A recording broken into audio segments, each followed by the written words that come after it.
महाप्रभु श्री जगन्नाथ इंद्रद्युम्न राजा की भक्ति से प्रसन्न होकर के कलिकाल में हम आप सबको सुख देने के लिए श्री जगन्नाथ जी पधारे। बहुत ध्यानपूर्वक आज हम श्री जगन्नाथ जी की और चर्चा सुने। तो कल और परसों 2 दिन हम केवल जगन्नाथ जी के भक्तों की चर्चा सुनेंगे। जयदेव महाप्रभु की चर्चा सुनेंगे, माधव दास जी का चरित्र सुनेंगे, बलराम दास जी का चरित्र सुनेंगे और अंगद जी का चरित्र सुनेंगे। और कौन है, और श्री चैतन्य महाप्रभु का भाव सुनेंगे, गुंडीचा मार्जन लीला सुनेंगे, गंभीरा के प्रसंग सुनेंगे। बहुत सारे प्रसंग हैं जगन्नाथ जी के। खीर चोरा गोपीनाथ, टोटा गोपीनाथ, साक्षी गोपाल, कितने सारे प्रसंग हैं। महाराज कहते कहते पूरा महीना निकल जाए, जगन्नाथ जी के चरित्र चलते ही रहेंगे।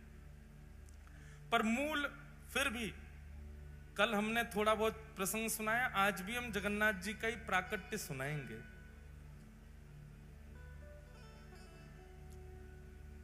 जगन्नाथपुरी से पहले महाप्रभु श्री जगन्नाथ जी का प्राकट्य हुआ द्वारिका में।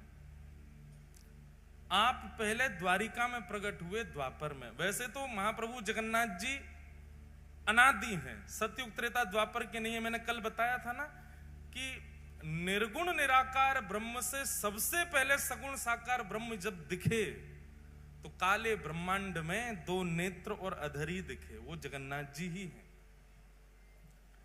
तो सगुण साकार रूप में सबसे पहले दिखने वाले यदि ठाकुर कोई हैं तो वो जगन्नाथ जी। तो आप अनादि हैं, आपके ही रूप को देख करके फिर अन्य अन्य अन्य अन्य रूपों की कल्पना की गई। ऐसे नेत्र हैं, ऐसे अधर हैं, ऐसा मुख है, सब कुछ भाव रखे गए। पर सबसे पहले प्रकट होने वाला रूप महाप्रभु जगन्नाथ जी का ही है। द्वारिका की बात है, भगवान की समस्त पटरानियां जब भी अपने कार्यों से निवृत्त होती हैं तो सबके मन में इच्छा होती है कि हमको कुछ ठाकुर जी की लीला या चर्चा सुनाई जाए। चलते फिरते कभी देवकी मैया कोई चरित्र सुनाती हैं, कभी रोहिणी जी कोई चरित्र सुनाती हैं, लेकिन आधे अधूरे ही रह जाते हैं। तो एक दिन समस्त कृष्ण पटरानियों ने रोहिणी जी को बुला करके कहा, रोहिणी मैया ऐसी हैं बलराम जी की मैया। बहुत ध्यान से सुनिएगा। रोहिणी मैया का स्वरूप स्वभाव आपको इतना बड़ा सौभाग्य प्राप्त हुआ, ठाकुर जी की ब्रजलीला, मथुरा लीला और द्वारिका लीला, तीनों लीलाओं का संपूर्ण दर्शन करने का सौभाग्य यदि किसी को मिला है तो वो रोहिणी मैया को मिला है। संपूर्ण ब्रजलीला का दर्शन भी रोहिणी मैया ने किया, संपूर्ण मथुरा लीला का और द्वारिका लीला, सारी लीलाओं का दर्शन रोहिणी मैया ने किया है। तो भगवान की पत्नियों ने रोहिणी मैया से कहा, मां आप एक जगह बैठ करके धैर्य पूर्वक ठाकुर जी की संपूर्ण लीला हमको सुनाओ, ब्रज लीला सुनाओ।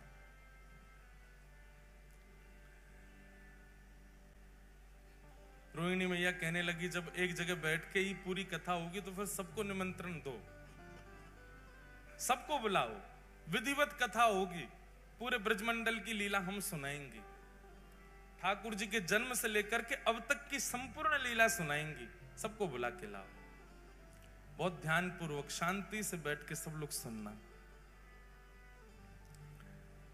तभी रुक्मणी आदि अष्टपटरानियां कहने लगी, मां सब आएंगे लीला में, लेकिन 3 लोग वर्ज्य रहेंगे। 3 लोगों को निषेध है कथा में आना। रुक्मणी जी बोली कौन? रोहिणी मैया बोली कौन? बोले सबसे पहले तो बलराम जी, जे नहीं आने चाहिए कथा में। रोहिणी मैया बोली, वाह, वक्ता के पुत्र को ही नहीं आने दोगे कथा में? हमारे लाला हैं बलराम जी, हम कथा सुनाएंगे, हमारे पुत्र को नहीं आने दोगी? अब मां आप समझो ना, वो जेठ जी हैं, और जेठ के आगे हमको इतना संकोच लगेगा कि जेठ जी बैठे हैं, कभी घूंघट करना, कभी आपने कोई कीर्तन गाया तो नाचने में भी संकोच होगा, जेठ जी बैठे हैं। इसलिए आप कृपा करके उनको तो दूर ही रखना। बेचारे बलराम जी के साथ में एक अन्याय तो हुआ कृष्ण लीला में। इसी कारण से जब रासलीला होती है तो रासलीला में हम गाते हैं, राधा नाचे कृष्ण नाचे, नाचे गोपी जन, मन मेरा बन गया सखीरी पावन वृंदावन। ब्रह्मा भी नाचे, शंकर नाचे, सूरज नाचे, चंद्र नाचे, तारे नाचे, सब ब्रह्मांड नाच रहा है, केवल एकमात्र बलराम जी नहीं नाचे। बलराम जी को रास में भी नहीं आने दिया किसी ने। क्यों? बलराम जी आए तो थे। जैसे ही रास में बलराम जी आए, सब गोपियों ने घूंघट कर लिया। सब जेठ ही मानती हैं इनको, क्योंकि गोपियां भी सब कृष्ण को पति मानती हैं, ये बड़े भैया हैं, जेठ हो गए। जैसे ही गोपियों ने घूंघट किया, गोपियां सब खड़ी हो गई। अब ठाकुर जी हाथ पकड़े, नाचो। गोपियां कहें जेठ जी खड़े, इनके आगे कैसे नाचो? तो ठाकुर जी बोले, दाऊ दादा, ये सब गोपियां नृत्य कर रही हैं, देखो गोपी बने शंकर जी भी घूम रहे हैं, गोपी बने ब्रह्मा जी भी हैं, सब गोपी हैं, आज आपको भी गोपी बन के आना पड़ेगा। दाऊ दादा बोले, मैं बनूंगा गोपी, मैं तो नहीं बनना। तो बोले, अब यहां तो एक ही पुरुष है, मैं, बाकी सब तो गोपी हैं। आप अब संकोच हो रहा है ठाकुर जी, कैसे कहें कि बाहर चले जाओ। बलराम जी समझ गए कि भैया हम बड़े हैवे को दुर्भाग्य हमारो कि हम यहां खड़े नहीं रह सकते। बेचारे बलराम जी चले गए। आज भी स्थान है, गिरिराज जी की परिक्रमा अगर कच्ची वाली आपने लगाई हो, भीतर वाली, तो कच्ची परिक्रमा लगाओगे तो वहीं पर स्थान पड़ता है लुक लुक दाऊ जी। क्या नाम है? Look look Dau ji. वहां बैठ करके कुंज में छिप करके श्री दाऊ दादाजी नेत्रों से नीर बहा रहे हैं और रास बिहार का दर्शन कर रहे हैं। वहां से लुक लुक कर रहे हैं, देख रहे हैं रास बिहार, इसलिए उस स्थान का नाम है लुक लुक दाऊ जी। वहां बैठ करके संपूर्ण रास का दर्शन किया बलराम जी ने। आज भी वही हुआ। सब कृष्ण पटरानियां कहने लगी, बोले कि कथा में 3 नहीं आएंगे, सबसे पहले बलराम जी। जेठ जी हैं, उनके आगे हम कथा में संकोच होगा। रोहिणी मैया बोली ठीक है। दूसरा, बोले दूसरी सुभद्रा। बोले सुभद्रा जी क्यों नहीं आएंगे? बोले बहुत चंचल हैं।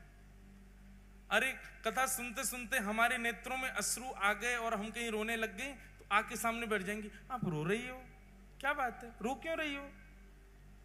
अरे लीला ही तो सुना रही है मैया, आप रो क्यों रही हो? वो बहुत चंचल हैं, बहुत पूछती रहती हैं, बात बहुत करती हैं, इसलिए आप सुभद्रा जी को भी कह दो कि वो भी नहीं आए कथा में। रोहिणी मैया बोली ठीक है। और तीसरे, बोले तीसरे द्वारिकाधीश। बोले क्यों? उनकी तो लीला है। बोले इसीलिए तो नहीं बैठा ना। अब आप कहोगी कि ठाकुर जी पीरी धोती पहन के नेक्स्ट से ठाकुर जी, त्रिभंग लली ठाकुर जी मटक मटक के चल रहे हैं। अब कथा सुनकर के चिंतन करना चाहिए। हम चिंतन तो करेंगे नहीं, उनको देखेंगे, अच्छा ऐसे चल रहे थे। आप कहोगी कि वह गोपी के यहां जाकर के ऐसे माखन चुरायो, तो चिंतन तो हम करेंगे नहीं, उन्हीं को देखती रहेंगी। और कथा में वक्ता के वाणी और वक्ता के अलावा कोई और देखें, किसी और को देखना पड़े तो फिर कथा का रस नहीं आता। आजकल ये हो रहा है, कथाओं में झांकियां बना के रख देते हैं मंच पे। हम कोई विरोध नहीं कर रहे, पर कथा में नहीं होना चाहिए झांकी। कथा में झांकी कब आती है पता है? जब कथा में मन नहीं लगता तो झांकी बना बना के लाते हैं। चलो इससे तो मन लगे लोगों का, वो आकर्षण के लिए होता है, वो मनोरंजन के लिए होता है।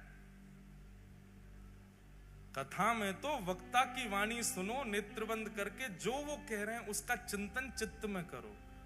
मन का मंथन होना चाहिए, मनोरंजन नहीं। और क्षमा करें, अगर द्वारिकाधीश यहां बैठ गए तो आप बोलोगी, हम चिंतन करेंगे किसका? हमारे सामने ही बैठे हैं जिनकी आप कथा सुना रही, तो इसलिए उन्हीं को देखती रहेंगी हम तो। और फिर स्वभाव आ जाता है ना, जिसकी प्रशंसा सुनाई जाती है तो हम उसको अच्छा तेरी बात बता रहे हैं, ऐसे करता है, ये होता है। और बोले आप कुछ भी बताओगी, हम श्री कृष्ण को, अच्छा तो ये सब किया आपने। इस कारण से कथा में वो भाव नहीं बन पाएगा जो बनना चाहिए। इसलिए ठाकुर जी को भी कथा में मत बुलाओ। रोहिणी मैया बोली, तुमने उन 3 लोगों को निषेध किया जिन 3 से पूरी द्वारिका चल रही है। द्वारिका में पत्ता नहीं हिलता इन तीनों के बिना, और तुम कह रही हो कि तुम पूरी कथा सुन लोगी इन तीनों के बिना। बहुत ध्यानपूर्वक सुनिएगा। उपचार, कुछ सोचो, कुछ विचार करो कि ये 3 कैसे रुकेंगे कथा में आने से। तो भगवान की पत्नियों में सबसे ज्यादा बुद्धिमान है सत्यभामा। रुक्मणी जी तो बहुत सीधी हैं, रुक्मणी जी बहुत सहज है। रुक्मणी जी तो कह भी रही थी, आने दो, कोई बात नहीं, पीछे बैठ जाएंगे तीनों। सत्यभामा ही अड़ी है, ना ना ना ना, तीनों नहीं आने चाहिए। सत्यभामा जी बोली, एक उपाय है। बोले क्या? बोले इन तीनों को एक खेल में व्यस्त करा देते हैं। एक खेल खेलते रहेंगे, उसी में व्यस्त रहेंगे, उतनी देर हम कथा सुनते रहेंगे। बहुत दिन हो गए, अब ये बड़े हो गए तीनों, इन तीनों को इनका बचपन याद कराया जाए।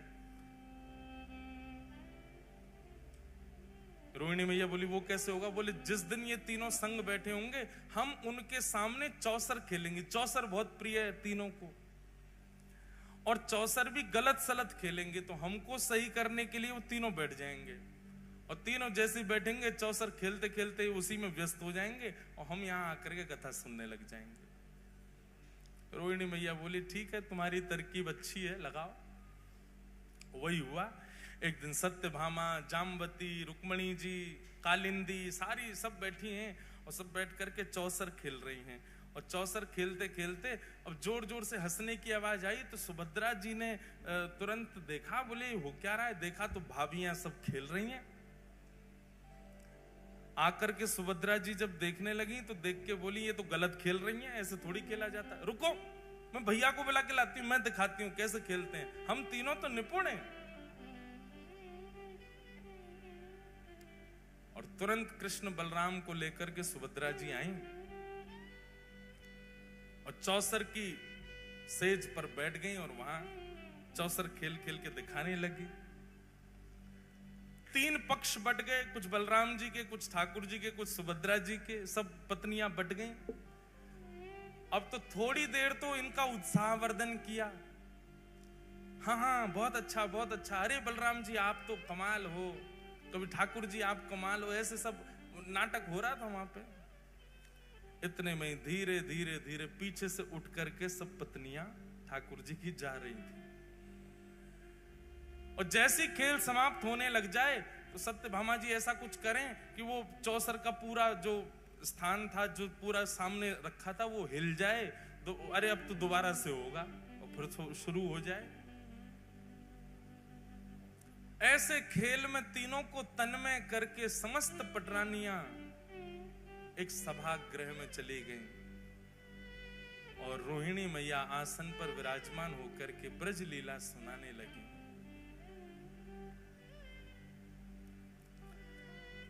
यहां पर चौसर में जीत गई कौन? सुभद्रा जी। अब सुभद्रा जी जैसे ही जीती, जीत करके उन्होंने कहा, देखो भाभी जी जीत गई। देखी तो वहां कोई भी नहीं, सबरी चली गई। भैया, एक भाभी जाए, 2 जाए, 10 जाए, समझ आती है, 16 हजारों चली गई।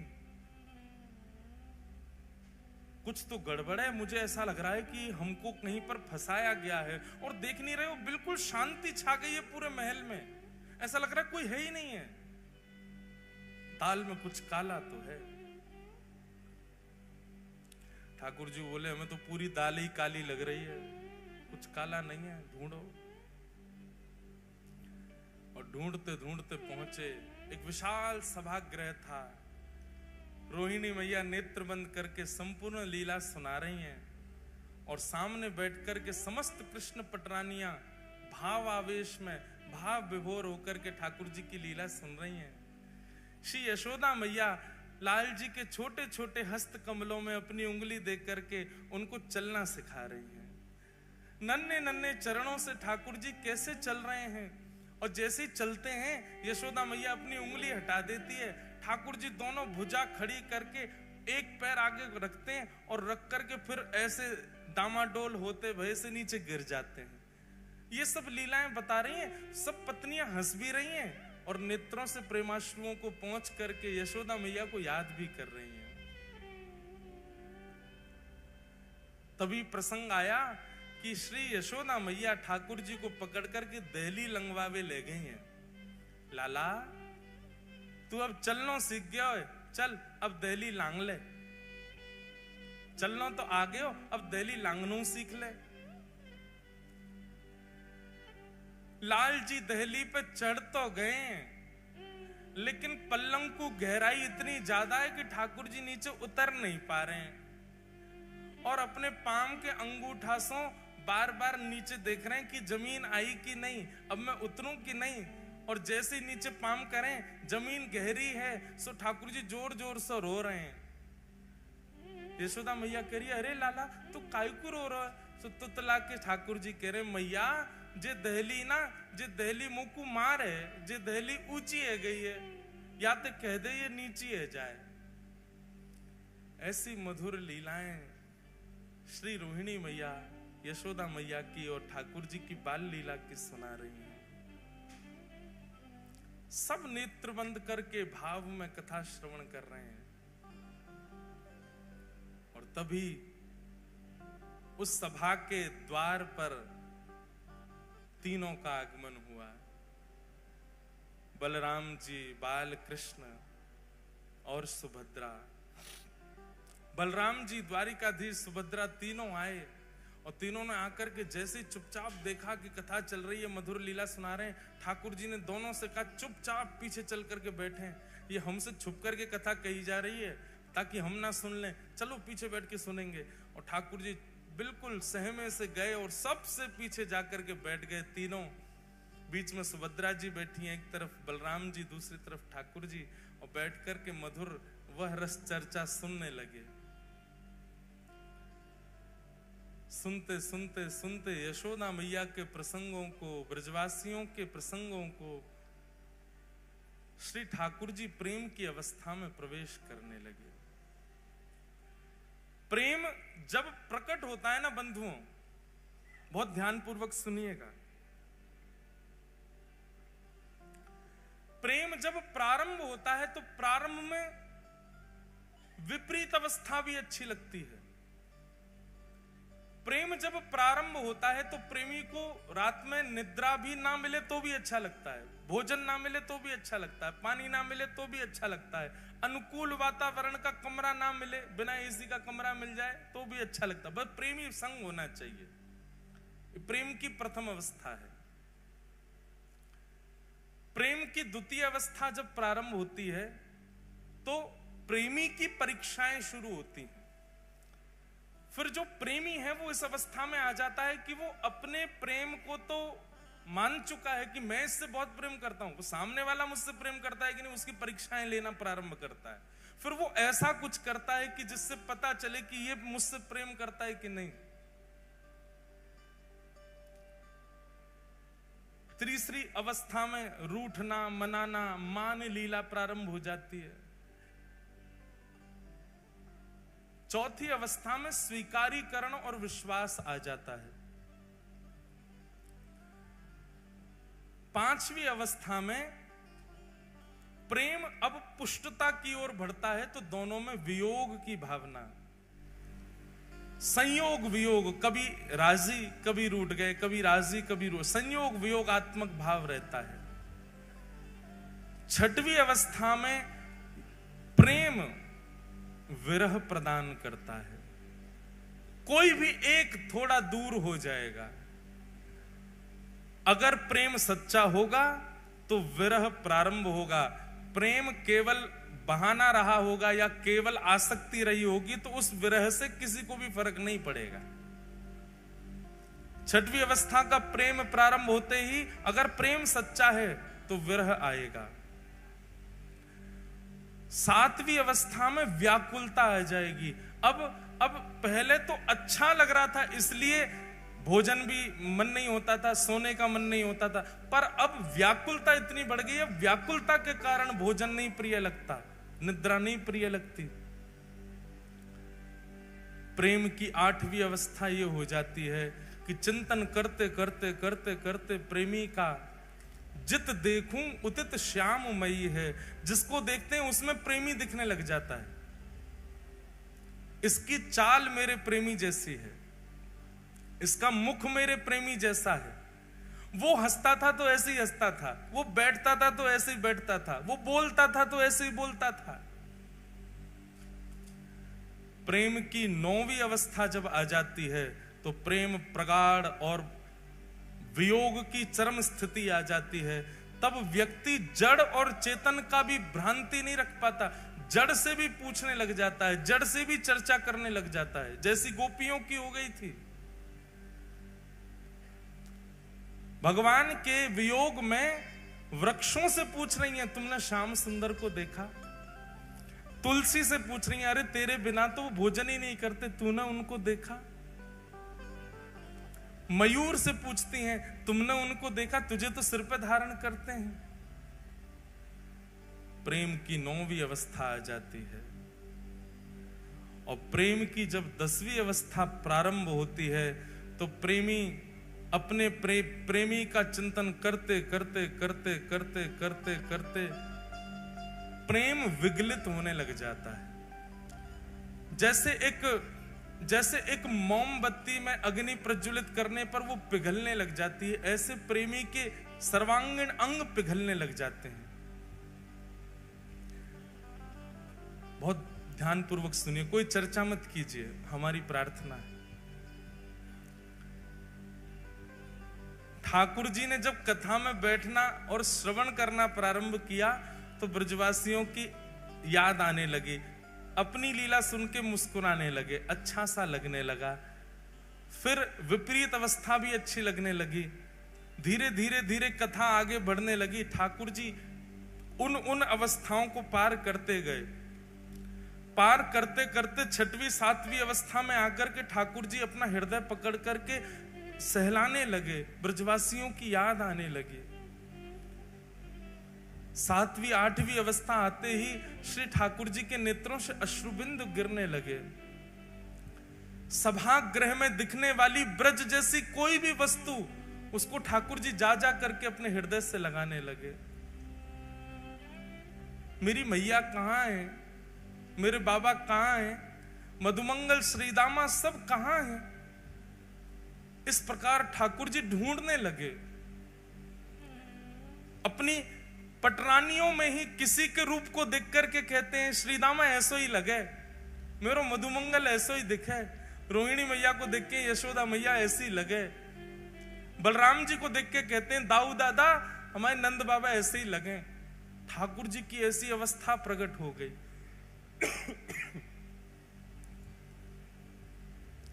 सब बैठे सहमे देख रहे हैं केवल।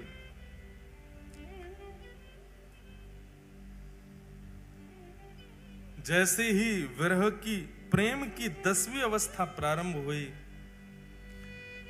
सुभद्रा जी गईं, दौड़ करके ठाकुर जी को एक जगह स्थान पर लाकर के बैठाया, संभालने लगी। पर रोहिणी मैया तो भावावेश में आकर के कथा कहती जा रही हैं। सुनते सुनते सुनते प्रेम की 10वीं अवस्था में जैसे ही प्रवेश किया, ठाकुर जी की भुजाएं खड़ी हो गई, बलराम जी की भुजाएं खड़ी हो गई, मानो आवाहन कर रहे हो, अरे भैया कोई जाओ, जाके ब्रजवासिन को लाके हमारे हृदय से लगा दो। 10वीं अवस्था प्रारंभ होते ही श्री ठाकुर जी का श्री अंग पिघलने लगा, नेत्र पिघल गए, नासिका पिघल गई, कान पिघल गए, मुखमंडल पिघलने लगा, हस्त कमल पिघलने लगे, चरण पिघल गए, उदर पिघल गया, सर्वांगीण श्री अंग पिघलने लगा श्री ठाकुर जी का। प्रेम अपनी स्थिति में होता है तो नेत्रों से आंसू निकलते हैं, पर प्रेम जब चरम स्थिति में जाता है तो व्यक्ति की चरम भी पिघलने लग जाती है। हम संसारी मानव पांचवी श्रेणी से ऊपर नहीं जा सकते प्रेम की में, क्योंकि हमारा प्रेम इतना है ही नहीं। उससे ऊपर की स्थिति में जाते ही सबको अपना स्वार्थ दिखने लग जाता है। हम कभी 10वीं अवस्था, 9वीं अवस्था, 7वीं अवस्था में नहीं जा सकते। हमारी स्थिति केवल पंचम अवस्था तक है। जैसे वियोग प्रारंभ होता है, वियोग आते ही हमको अपना स्वार्थ दिखता है, और स्वार्थ दिखते ही हम अपने प्रेमी का त्याग कर देते हैं। उससे मिलने वाले विरह को हम सह नहीं पाते।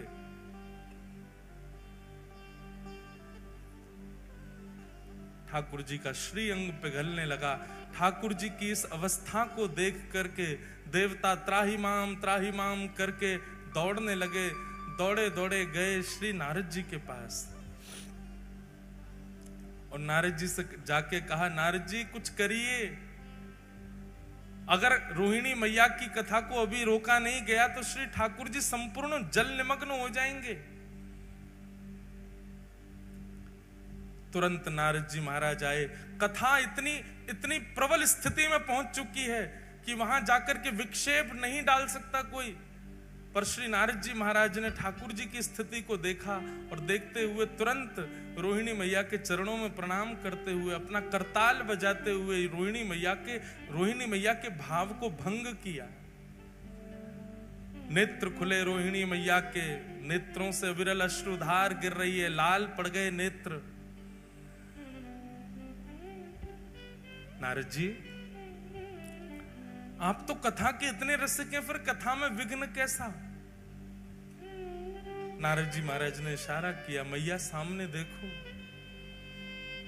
पीछे बैठे द्वारिकाधीश बलभद्र और सुभद्रा, तीनों प्रेम की 10वीं अवस्था पार कर चुके हैं। उनका श्री अंग पिघल रहा है। यदि मैं आपकी कथा को थोड़ी देर और नहीं रोकता तो तीनों जल निमग्न हो जाते, नदी बनकर के बहने लगते। बंधुओं, द्वारिका कभी जाइएगा तो गोपी तालाब का दर्शन कीजिएगा। कृष्ण विरह में गोपियां जल निमग्न हो गईं। बिंदु सरोवर का कभी दर्शन कीजिएगा। वहीं पर सिद्धता नाम की नदी है, जो कि भगवान श्री कपिल की मैया देवहूति माता प्रेम की अवस्था पार करके नदी बन के बहने लगी। कालिंदी प्रेम की अवस्था पार करके नदी बन के यमुना जी बन गई।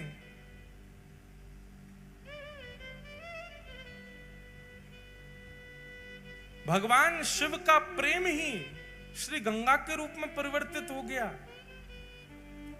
प्रेम की अवस्था को जिसने पार किया वो बहने लगा। यदि उस समय नारद जी नहीं आते, कथा को नहीं रोकते, तो शायद जगन्नाथ प्रभु भी बहने लगते। कोई नदी ही प्रकट हो गई होती द्वारिका में। रोहिणी मैया से कहा, कथा को यहीं विश्राम दीजिए, ठाकुर जी का श्रीअंग पिघल रहा है। सब दौड़ करके गए, देखा बलभद्र, सुभद्रा और श्री जगन्नाथ, श्री द्वारिकाधीश, तीनों का श्री अंग प्रेम विगलित हो गया। नारद जी महाराज रुदन करने लगे, चरणों में प्रणाम करने लगे। भगवान, आप अपने रूप में प्रकट हो जाइए, नाथ ऐसा मत कीजिए। जगन्नाथ द्वारिकाधीश कहने लगे, नारद जी, पूरे विश्व को बताने के लिए कि प्रेम की अवस्था क्या होती है, ये स्वरूप मेरा सदा तुम्हारे चित्त में रहेगा। मैं अभी अपने पूर्व रूप में आ जाऊंगा, पर मेरे इस स्वरूप को तुम अपने चित्त में धारण करके रखो। कलिकाल में व्यक्ति इतना ज्ञान सहन नहीं कर पाएगा, वैराग्य अपने जीवन में ला नहीं पाएगा, पर वो प्रेम का अधिकारी बन पाएगा। उसको प्रेम स्वरूप बताने के लिए, प्रेम किसे कहते हैं यह दर्शाने के लिए, मेरा यह स्वरूप तुम्हारे हृदय से कलिकाल में पुनः प्रकट होगा। तब तक के लिए इस स्वरूप को तुम अपने चित्त में विराजमान कर लो। और वही ब्रजवासियों का प्रेम, वही श्री किशोरी जी, वही नंद बाबा यशोदा मैया के विरह में प्रेम जो प्रकट हुआ द्वारिकाधीश का, वही रूप कलिकाल में इंद्रद्युम्न राजा के द्वारा इस धराधाम पर प्रकट हुआ, जिनका नाम विश्व प्रसिद्ध श्री जगन्नाथ हुआ। बोलो जगन्नाथ महाप्रभु की।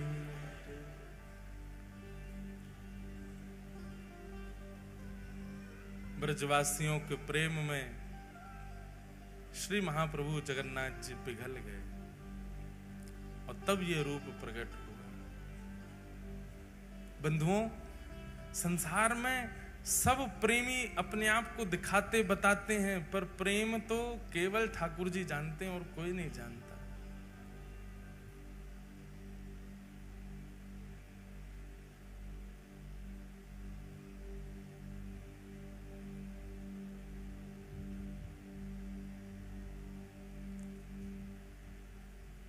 प्रेम नगर की डगर है कठिन रे, बटो ही ना करना बसेरा, पग बढ़ा हो ना जाए अंधेरा। हमारे ब्रजमंडल में रसिक हुए,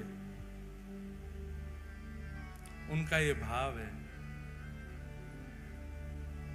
भैया प्रेम के मार्ग पर यदि चल रहे हो, पहले ही सावधानी आपको कर दी जा रही है, चेतावनी दी जा रही है, इस मार्ग पर मत चले जाना। कहीं इस मार्ग में और गहराई में प्रवेश कर गए तो जगन्नाथ भगवान की तरफ पिघल जाओगे। इस प्रकार प्रकट हुए द्वापर में श्री जगन्नाथ। नारद जी ने उस स्वरूप को अपने चित्त में धारण कर लिया। फिर इसी कलिकाल में इंद्रद्युम्न नाम के राजा हुए। पूर्व के संस्कार उनके इतने सुदृढ़ थे। देखो बंधुओं, भक्त दो ही लोग बनते हैं, बहुत ध्यान से सुनिएगा। भक्त दो ही लोग बनते हैं, या तो वो जिसके पूर्व का भजन बहुत है, थोड़ा बहुत शेष रह गया तो इस जन्म में वो भक्त बन गया। पूर्व काल से ही भक्ति के संस्कार हों तो इस जन्म में वो भी भक्त बन जाता है। और दूसरा भक्त कौन बनता है? घोर नास्तिक। ऐसा ठोकर पड़े, ऐसी झटका लगे जीवन में कि वो भक्त बन जाता है। दो ही प्रकार के लोग अमूमन भक्त बनते हैं, परसेंटेज इन्हीं दोनों के ज्यादा है। तो इंद्रद्युम्न राजा के पूर्व के संस्कार बहुत ध्यानपूर्वक सुनिएगा। ठाकुर जी ऐसे नहीं प्रकट होते, ऐसे संस्कार हो तब ठाकुर जी आते हैं जीवन में। इंद्रद्युम्न राजा, बचपन से ही उसके अंदर इतनी भक्ति थी, इतना भाव था। भक्ति भाव का मतलब आप क्या समझते हैं? ठाकुर जी के प्रति भक्ति होना, ठाकुर जी के प्रति भाव होना, ये तो सबके अंदर हो जाता है। असली भक्त वाकु मानो, जाको जाको प्रेम हरि जनन सो हो। कौन से? हरि जन से। हरि जन मतलब हरि के दुदास है, उनसे जो प्रेम करते हो। हम एक बात कथा में कहते हैं कि महाप्रभु श्री जगन्नाथ जी के दर्शन करके आप जितना उछलते हो, राधा रमन जी के कपाट लगे, अचानक तो गोसाई जी कपाट खोलते हैं तो जैसे महाराज सबकी भुजाएं खड़ी हो जाती है, नेत्र अपलक हो जाते हैं, हृदय में प्रसन्नता हो जाती है। राधा वल्लभ जी के दर्शन होते ही महाराज हृदय में अत्यंत शांति, अत्यंत शीतलता का अनुभव होता है। ठीक वैसा ही अनुभव किसी वैष्णव जन को देख करके होता हो तो मानो कि आप वैष्णव हो, तो मानो कि आप भक्त हो। हरिजन सो प्रीति नाही, अगर हरिजन से प्रीति नहीं है तो हरि से प्रीति नहीं। इंद्रद्युम्न राजा का एक नियम था कि आप अपने नगर में सेना खड़ी करके रखते थे चारों ओर। सब राजाओं की सेना खड़ी रहती है सुरक्षा में, लेकिन आपकी सेना का एक ही काम था, बहुत ध्यानपूर्वक सुनिएगा। क्या? नगर में आने वाले हर व्यक्ति से पूछना कि वो कहां से आया है, और नगर से जाने वाले व्यक्ति से पूछना वो कहां जा रहा है। यदि आने वाला व्यक्ति और जाने वाला व्यक्ति किसी तीर्थ या धाम का नाम ले दे, उसको पकड़ करके राजा के पास ले जाओ। आने वाला व्यक्ति अगर ये कह दे कि मैं बद्रीनाथ से आया हूं, तो जैसे किसी नगर में प्रवेश करते हैं तो वहां के सिपाही जन खड़े होकर के लाइन लगवाते हैं, बोले हाँ एक एक करके बताते जाओ अपना परिचय, कहां से आए हो। अगर वो कह दें कि हम फलाने नगर से आए हैं, फलाने गांव से आए, तो उनको जाने दिया जाता। कोई कहता हम वृंदावन से आए हैं, कोई कहता हम अयोध्या से आए हैं, बद्रीनाथ से, इधर खड़े होते जाओ सब। अब सब भक्तों को लगे भैया ये क्या होगा पता नहीं हमारे साथ, सब घबरा जाएं, भैया क्या करोगे? बोले कुछ नहीं, हमारे राजा से आपको मिलना पड़ेगा। बोले हम पे कर नहीं है कुछ देने को। बोले कुछ देना करना नहीं है, हमारे राजा बस मिलना चाहते हैं।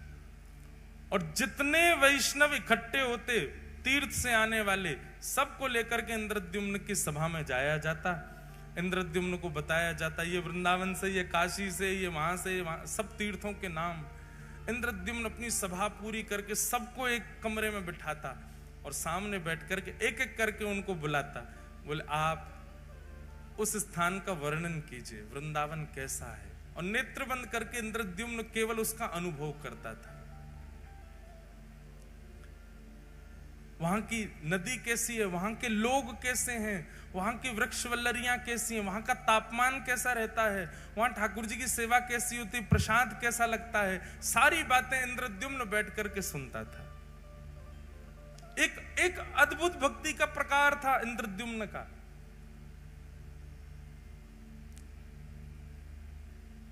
और जब वो अपनी पूरी बात कर देते तो उनको खूब सारा धन धान्य देता, उनके चरण धोता, उनके चरण दल को पीता और कहता अगली बार कभी आप तीर्थ से आओ तो मेरे लिए कुछ प्रसाद लाना। तीर्थ जाने वाले जो लोग होते थे नगर से, उनको अपने पास बुलाता, कहां जाओगे, कहां रुकोगे, वहां कैसे करोगे, क्या करोगे, रास्ता कैसा है, कैसे जाओगे, व्यवस्था कर देता रास्ते की। और कहता लौट के आओ तो मुझसे जरूर मिलना, बताना कैसा लगा वहां पे, मैं तो राजा हूं, कार्यकाल छोड़ के जा नहीं सकता। ऐसी उसकी भक्ति। हमारे वृंदावन में भी ऐसी भक्ति होती है, इसी को मानसी भक्ति कहते हैं। इंद्रद्युम्न राजा मानसी यात्रा करता था, सारे तीर्थ घूमे थे उसने केवल मन ही मन से। और इसी मानसी यात्रा करने का उसको एक दिन फल क्या, रात्रि में जब सोता था तो चिंतन में वो तीर्थ धाम और वहां के ठाकुर ही उसको दिखाई देते थे।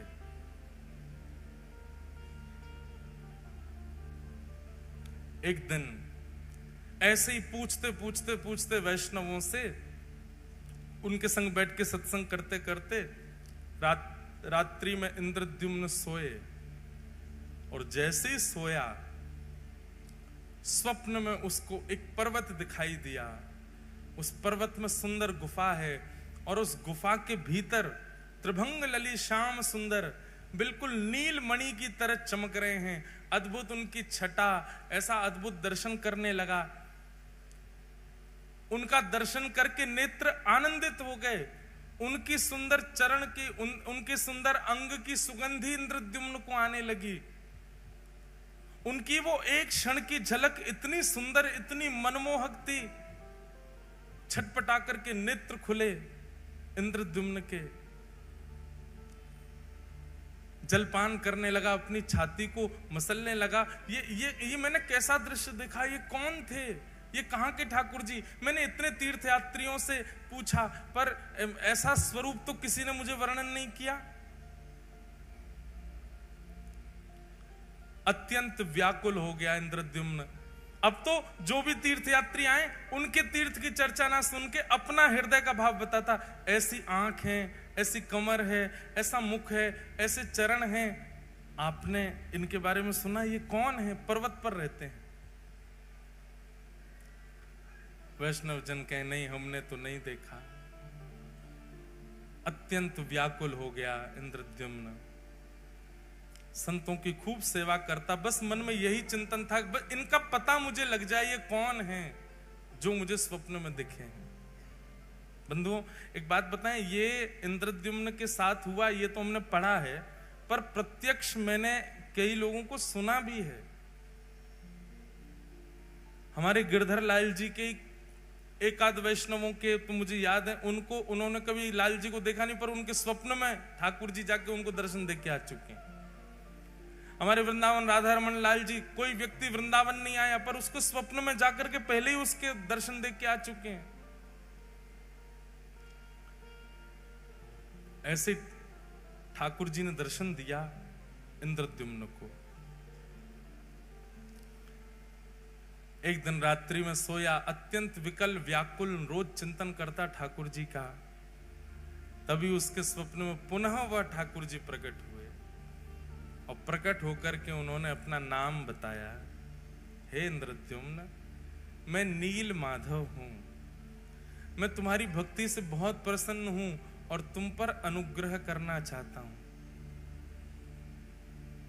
नीलाचल पर्वत पर मेरा निवास है, कुछ आदिवासियों से ही मैं अपनी सेवा कराता हूं, इससे ज्यादा संकेत मैं नहीं दे सकता, तुम स्वयं खोज करके मेरे इस अनुग्रह को स्वीकार करो। इंद्रद्युम्न अत्यंत प्रसन्न हो गया, थोड़े थोड़े संकेत उसको मिल गए थे। इंद्रद्युम्न ने अपने भाई, जिनका नाम था विद्यापति, बहुत ध्यानपूर्वक सुनो, विद्यापति को कहा कि लीलाचल पर्वत है, वहां पर आदिवासी सेवा करते हैं, नीलमाधव भगवान वहां पर विराज रहे हैं, तुम जाकर के उनकी सुध लेकर के आओ, वो ठाकुर जी मुझ पर कृपा करना चाहते हैं। तब विद्यापति नीलाचल पर्वत के पास गए और वहां जाकर के उन्होंने देखा तो सब कोल भील हैं, सब वन के लोग हैं, आदिवासी हैं, और वो सब वहां पर रहते हैं, रह करके कैसे सेवा करते हैं, क्या करते हैं, वो सब का थोड़ा थोड़ा अनुभव करने लगा। तभी एक दिन एक कन्या पर उसकी दृष्टि गई, अत्यंत भोली सीधी कन्या, उसका नाम था ललिता। उन्हीं आदिवासियों के सरदार की वो बेटी थी। विद्यापति ने कहा, यदि मैं इसको अपना मित्र बना लूं या इससे कोई संबंध रखूं तो मुझे नील माधव भगवान जल्दी मिलेंगे। एक दिन वंचर जीवों के बीच में जबरदस्ती स्वयं को उसने डाल दिया। वंचर जीव उसको कहीं से खा गए, कहीं से काट गए, कहीं पर अपने नाखून मार गए और पूरे रक्त में रंगित अपने तन को लेकर के वन में पड़ा पड़ा विद्यापति रो रहा था। तभी वो जो आदिवासी थे, उनकी पुत्री ललिता वहीं से जल भर के जा रही थी। भगवान देखो कितने पापड़ बेलने पड़ते हैं तब आते हैं ठाकुर जी। हम जामे और वहां पे भी जाके दुकानदार को पैसा देके ठाकुर जी उठा लाते हैं और उसमें भी मोल भाव करते हैं, कम कर, इतने महंगे ठाकुर जी। ठाकुर जी को भी गोद में आके लगती होगी, अरे ये पैसा तो को कम लग रहे हैं, पूरा ब्रह्मांड लुटा देगी तो ना खरीद पावेगी मुए, या तो मोल भाव और कर रही है। हमने अभी एक कथा जलंधर में एक बात कही कि भैया, किसी व्यक्ति ने मुझसे प्रश्न किया कि महाराज जी, हम ठाकुर जी वृंदावन से लेकर के आते हैं या कोई भी लेता है, उसका पैसा देते हैं तो मन में ये बात बनी रहती है कि हमने ठाकुर जी खरीदे हैं। हमको पैसे देने से मना नहीं है, हम देना चाहते हैं, पर यह भावना चित्त से जानी चाहिए कि हमने ठाकुर जी खरीदे हैं। उसका क्या करें? हमारे मन में जो आया वो बताया मैंने कि सुनो, आप उसको ये मत समझो कि आप धन दे करके खरीद के लाए हो। आप ये सोचो, ये ठाकुर जी जादना पधारे, जादना रूप बनो, वही दना इनने मुकु चुन लियो। अब ये प्रतीक्षा कर रहे हिसार की वो माता जी कब आएंगी या हिसार के वो भैया कब आएंगे, उनके संग में जाऊंगा। अब आप गए 1 साल 2 साल बाद, ठाकुर जी के बनने के बाद, ठाकुर जी के प्रकट होने के बाद, तो 2 साल तक ठाकुर जी जिसके घर पर रहे, उसके यहां से जब अपने ठाकुर जी ले जा रहे हो तो 2 साल वाने आपके ठाकुर जी की रक्षा करी, ठाकुर जी को विराजमान कियो, ठाकुर जी को श्रृंगार दियो, या भाव से वाकू बधाई दे करके आओ कि भैया हम तुमको बधाई दे रहे हैं, तुमने हमारे हृदय के ठाकुर जी अपने पास रखे। और सुनो, वो जितनो बतावे वहां में कछु बढ़ा के दे के आओ, बधाई दे के आओ। और जब जब वृंदावन जाओ, हम अपने लाल जी जिन्होंने हमको लाल जी प्रदान किए, वैष्णव हैं नाथ द्वार के, ठाकुर जी का स्वरूप ही बनाते हैं वो। उनको हमने मामा जी का संबंध बना रखा हूं उनसे।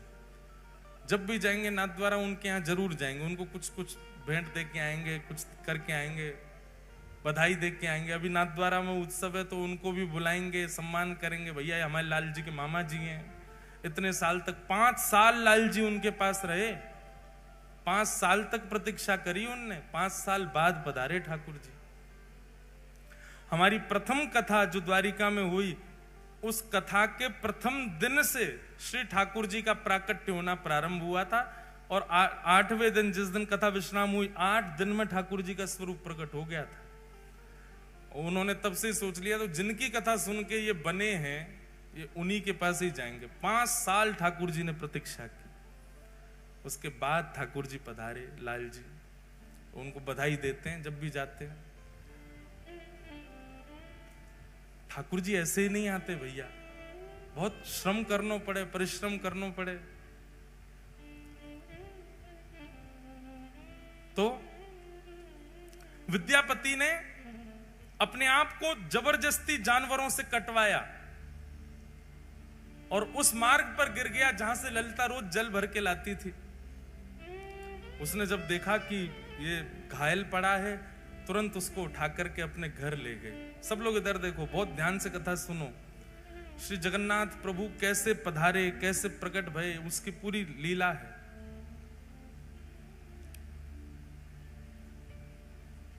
विद्यापति को लेकर के घर गई, पिताजी से जाके कहा, पिताजी ये घायल व्यक्ति है, मैं इसको ले आई हूं, आप इसकी चिकित्सा करो। ललिता के पिताजी का नाम था विश्व वसु। आज भी श्री जगन्नाथ जी की रथ यात्रा में विशेष सेवा उसी वंश की है।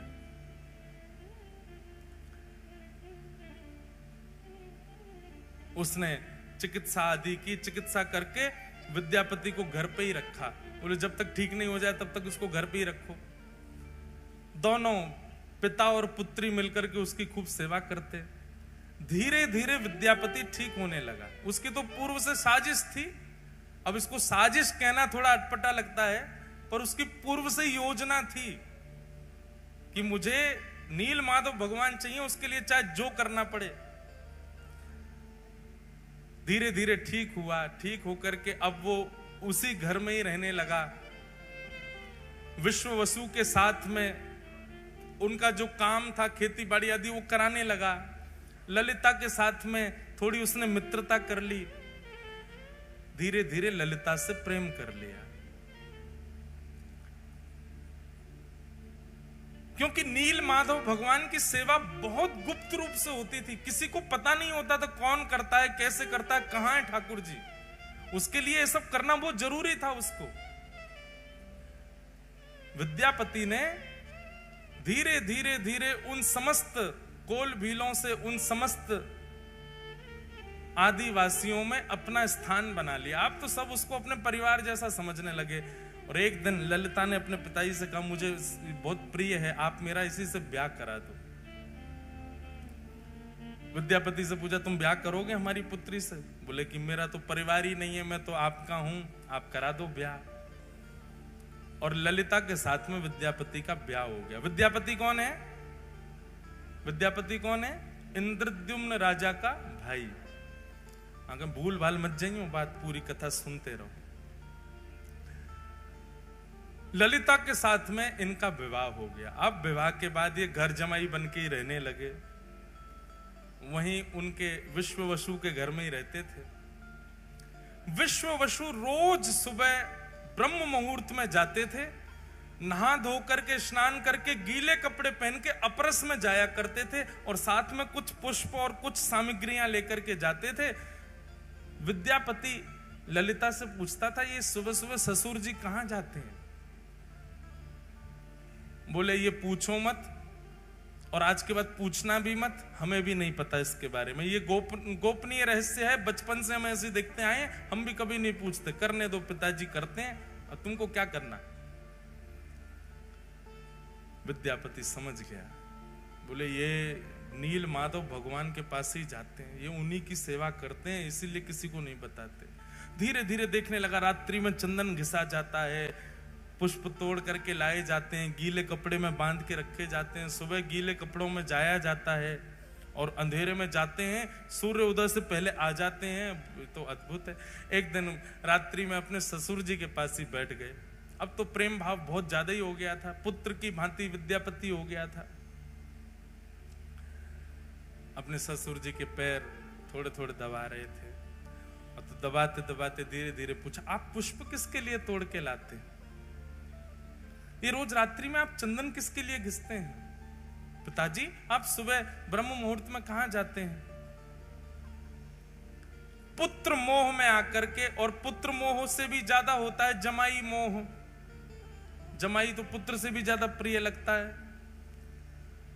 तो धीमे से प्रसन्न होकर के देखो, अब तो तुम हमारे घर के सदस्य हो, किसी को बताना मत, और तुम तो हमारे प्रिय हो, मुझे तुम पे बहुत भरोसा है, मेरी पुत्री तुमने स्वीकार की, किसी से कहना नहीं। नीलाचल पर्वत है और लीलाचल पर्वत पर नील माधव भगवान विराजते हैं। वे प्रत्यक्ष ठाकुर जी हैं। वो चलते फिरते सारी लीलाएं होती हैं उनकी, पर उनके दर्शन का अधिकार केवल मुझको है, और मेरे बाद मैं जिसको चाहूंगा उसको होगा। विद्यापति ने कहा, तो आपके तो कोई पुत्र है नहीं, तो दर्शन आपके बाद किसको होगा? फिर आप क्यों ना ये सेवा मुझे भी दे दो। पहले तो विश्ववसु ने मना किया, नहीं नहीं नहीं, मैं नील माधव भगवान से पूछूंगा, वो जैसी आज्ञा करेंगे वही होगा, ऐसे में तुमको लेके नहीं जा सकता। लेकिन रोज रोज यही बात करने से एक दिन विश्ववसु ने मन में सोचा कि ठीक है, तुम्हारी इतनी इच्छा है, मैं तुमको ले तो चलूंगा, लेकिन याद रहे आंख पे पट्टी बांध के मेरे साथ चलना पड़ेगा, ताकि तुम मार्ग ना देख पाओ। कहीं तुम योग्य नहीं हुए, नील माधव भगवान को तुम प्रिय नहीं लगे, और कहीं तुम बिना उनकी अप्रियता के वहां पहुंच गए तो ठाकुर जी कहीं अंतर ध्यान ना हो जाए। इसलिए दर्शन कराऊंगा, लेकिन प्रतीक्षा करना, ठाकुर जी को जब तुम प्रिय लगोगे तभी उनकी सेवा में जा सकोगे। और अगले ही दिन आंखों पर पट्टी बांधी विद्यापति के, और उसके ससुर जी विश्ववसु उनको लेकर के जा रहे। लेकिन विद्यापति तो इसी बहाने, इसी चतुराई से आया था कि उसको नील माधव भगवान चाहिए। उसने रात्रि में ही एक पोटली में खूब सारी राई भर ली। राई समझते हैं, सरसों के दाने, वो भर लिए, और भर करके उसमें एक सुई का छेद करके उसको अपनी कमर पर बांध लिया। और कमर पर बांध के दूसरे दिन पिताजी ने रुई लगाई, रुई के ऊपर पट्टी बांधी, पट्टी बांध के हाथ पकड़ करके ले गए, और नीचे से उसने पोटली थोड़ी सी दबाई, उसमें से राई निकलने लगे। चला गया पर्वत के ऊपर, दुर्गम मार्ग पार करके नीलाचल पर्वत पर गुफा में पहुंचे, और गुफा में जाकर के नील माधव भगवान की सेवा आदि करने के बाद कहा कि अब मैं तुम्हारी पट्टी खोलूंगा, एक क्षण देखना, दर्शन करके फिर पट्टी बांध लेना। और जैसे ही उसकी पट्टी खुली, सामने नील वर्ण के श्री नील माधव भगवान मंद मंद मुस्कुरा रहे हैं, कटाक्ष कमल नेत्र हैं, सुंदर ठाकुर जी का वपु दिखने लगा। दर्शन हो गए। दर्शन करते ही तुरंत पट्टी बांधी, बोले चलो अब वापस यहां से, ताकि मार्ग ना पता कर ले। वापस लाग रहे, अब देखो तुमको दर्शन हो गए, अब नील माधव भगवान आज्ञा करेंगे तो तुमको सेवा मिलेगी, नहीं तो ऐसे ही रहो। अब उसको कहां, वो तो छटपटा रहा था, उसको दर्शन हो गए, वही छवि दिखे, बोले भैया कब से प्रतीक्षा कर रहे हैं, अब इन सबको मैं बताऊंगा कि इन्हीं की आज्ञा है मेरे भैया को, तो ये लोग मानेंगे नहीं। भैया अपना राजपाट छोड़ करके आ नहीं सकते।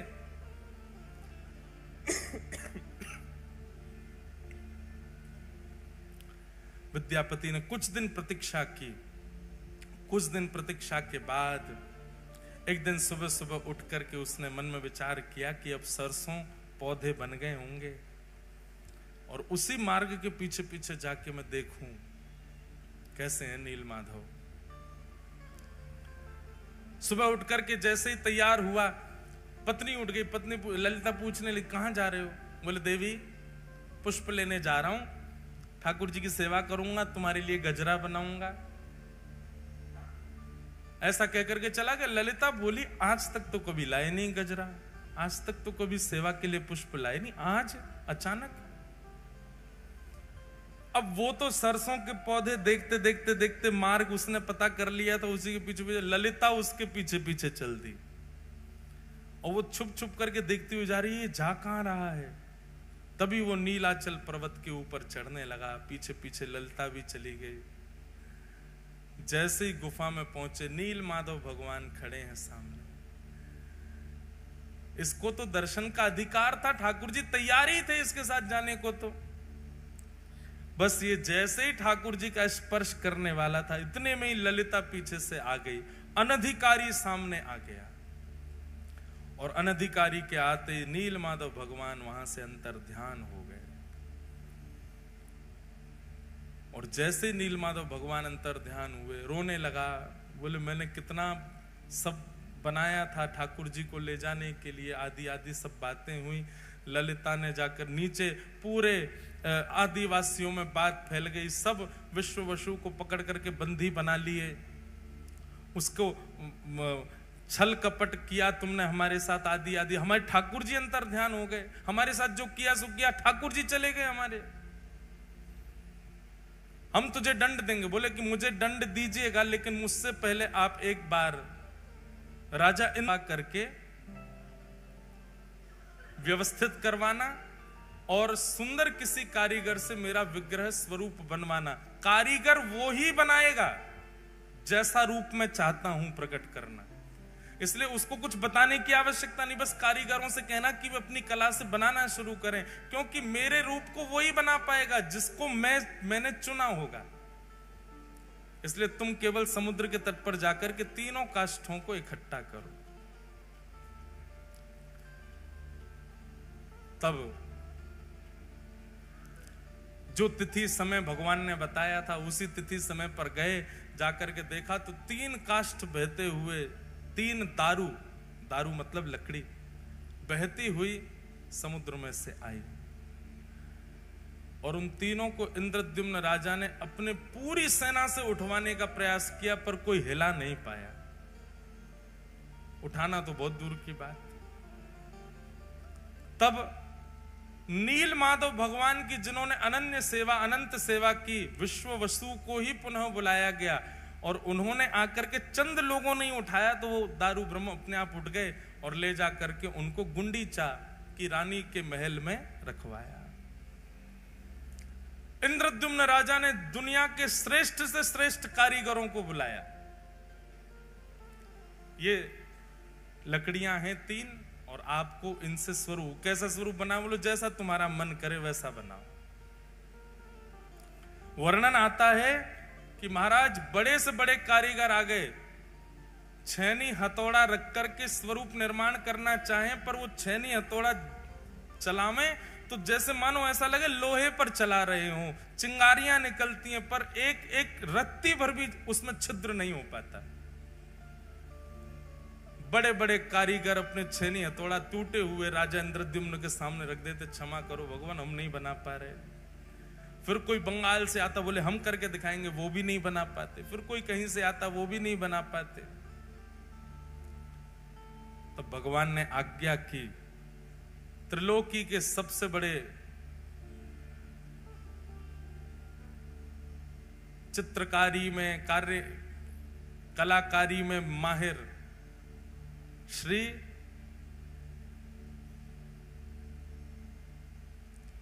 विश्वकर्मा जी को बोले आप जाओ और जाकर के मेरा वही रूप प्रकट करो जो नारद जी के चित्त में विराज रहा है। तब विश्वकर्मा जी एक वृद्ध कारीगर, एक मूर्तिकार के रूप में आए, दीनहीन से बिल्कुल पीछे खड़े थे सबसे। इंद्रद्युम्न राजा कारीगरों से कह रहा था, बोले मैं धन देने में कोई कमी नहीं छोड़ रहा, आप क्यों नहीं बना पा रहे? बोले क्या करें, हमारी छेनी हथौड़े ही टूट जाते हैं, तब सबसे पीछे खड़े वयोवृद्ध उस कारीगर ने कहा, महाराज मुझे सेवा दें। इंद्रद्युम्न ने उपहास कर दिया, बोले इतने बड़े बड़े नहीं कर पा रहे आप वयोवृद्ध, आपकी लकड़ियां बाट देख रही हैं शमशान घाट में, आप बनाओगे? तब आपकी पत्नी गुंडीचा के हृदय में भाव आया, बोले वो कह रहे हैं, एक बार सबने प्रयास किया तो उनको भी करने दो, ठीक है आप भी प्रयास करके देखिए। तब उस कारीगर ने कहा, देखिए प्रयास तो करूंगा लेकिन मेरी कुछ शर्तें हैं। बोले क्या शर्तें हैं? बोले पहली बात, मैं जब ठाकुर जी का स्वरूप बनाऊं उस समय कोई आएगा नहीं। 21 दिनों तक मैं और काष्ठ एकांत में रहेंगे। राजा मैंने तुमको देखा, तुम हर 5 मिनट में जा जाके देखते हो कुछ हुआ कि नहीं हुआ, कुछ हुआ, ऐसा नहीं। 21 दिन तक तुम आओगे भी नहीं उस स्थान पर जहां ठाकुर जी का विग्रह बन रहा होगा। राजा बोला, हमको कैसे पता चलेगा कि आप बना रहे हो? बोले बाहर खड़े खड़े छेनी हथौड़ा और जो भी प्रयोग हो रहे होंगे सामग्री, उनकी ध्वनि से तुमको पता चल जाएगा कि स्वरूप बन रहा है ठाकुर जी का। 21 दिन तक कोई नहीं आएगा, ये मेरी शर्त है। राजा ने बात मान ली और यहां विश्वकर्मा जी ने बनाना प्रारंभ किया ठाकुर जी को। बनाते बनाते बनाते बनाते 15 दिन बीते और 15 दिन तक रोज आवाज आती थी भीतर से, कुछ ना कुछ क्रिया चल रही है। 15 दिन तक इतना उतावला इंद्रद्युम्न दिन रात कान लगा के सुनता ही रहता था, हाँ ठाकुर जी बन रहे हैं, मेरे ठाकुर जी बन रहे हैं। अगर नहीं बन रहे होते तो पहले दिन ही आ जाते, छेनी हथौड़ा लेके नहीं बन रहा, इतने सारे कारीगर सब निरस्त हो गए, इनसे बन रहे हैं इसीलिए तो अभी तक चल रहा है काम भीतर। 15 दिन तक अत्यंत आनंदित इंद्रद्युम्न तो उत्सव की व्यवस्था करने लगा, बोले मेरे ठाकुर जी प्रकट होने वाले हैं। 15 दिन व्यतीत हुए, 15 दिन बाद ही महाराज भीतर से आवाज आनी बंद हो गई। आवाज आनी जैसे ही बंद हुई, पूरा दिन सुनता रहा, आवाज नहीं आई। थोड़ी और प्रतीक्षा करी, आवाज नहीं आई। उसके चित्त में शंका उत्पन्न हुई कि बहुत वयोवृद्ध हैं, कहीं ऐसा तो नहीं बनाते बनाते पधार गए हों भीतर ही, मैं ठाकुर जी अधूरे रह जाएं। सबने कहा, बोले उनकी शर्त है, मना किया उन्होंने, बोले तो कब तक नहीं खोलूं मैं ठाकुर जी बनी ही नहीं रहे। एक दिन पूरा प्रतीक्षा कर ली मैंने। अरे भाई ठाकुर जी कहीं अधूरे रह गए हो, वो पधार गए हो भीतर, फिर क्या होगा? अरे कोई और कारीगर आके आगे कार्य कर लेगा। किसी की ना मान करके गुंडीचा और इंद्रद्युम्न ने जैसे ही द्वार खोला, द्वार खोल करके देखा तो छेनी हथौड़ा नीचे रखे हैं। वो जो कारीगर थे वो वहां थे ही नहीं, और सामने जैसे ही देखा जन्म वेदी है वो, जहां ठाकुर जी 7 दिन विराजमान होते हैं रथ पे जाकर के, उसको जन्म वेदी कहते हैं गुंडीचा के महल में।